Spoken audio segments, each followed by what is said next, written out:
হে যুবক, তোমাকে আমি বলবো না তুমি যে কোনো একটা ইসলামী দলকে সমর্থন দাও, জামাত, ইসলামী আন্দোলন কিংবা হেফাজতে ইসলাম, কোনোটাকেই তুমি সমর্থন দিও না।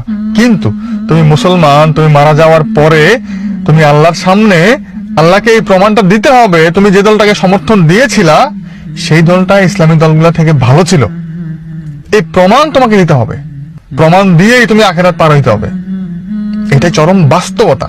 রাসূলের সামনে দাঁড়ায় তোমাকে প্রমাণ দিতে হবে তুমি যে দলটা সমর্থন করেছো সেই দলটা ইসলামী দলগুলা থেকে ভালো ছিল।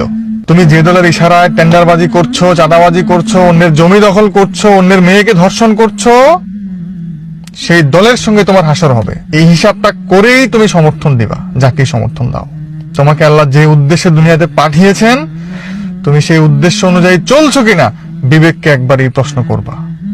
ক্ষমতার জন্য, টাকার জন্য, পাওয়ারের জন্য, মানুষের কাছে নিজেকে ফেমাস বানানোর জন্য, মানুষের কাছে নিজেকে আলোচিত করার জন্য যে কোনো দলকেই তুমি সমর্থন দিলা?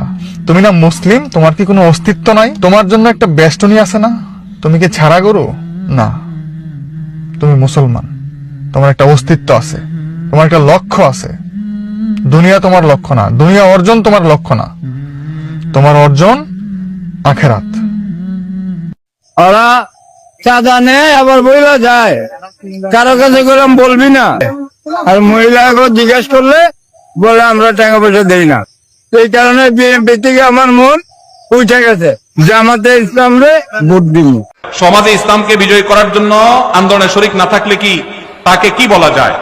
কোন ব্যক্তি যদি আল্লাহর দিন, আল্লাহর বিধান, আল্লাহর আইন অনুযায়ী গোটা দেশ, সমাজ, রাষ্ট্র আমি নিজেও পরিচালিত হতে চাই এই আকাঙ্ক্ষা লালন না করে, তাহলে সে নিজেকে মুসলমান দাবি করার কোনো নৈতিক অধিকার নাই। ইসলাম এত গোলালো না যে নামাজ কালাম পড়লেন আর শরিয়া দ্বারায় শাসিত হওয়াটাকে পছন্দ করলেন না।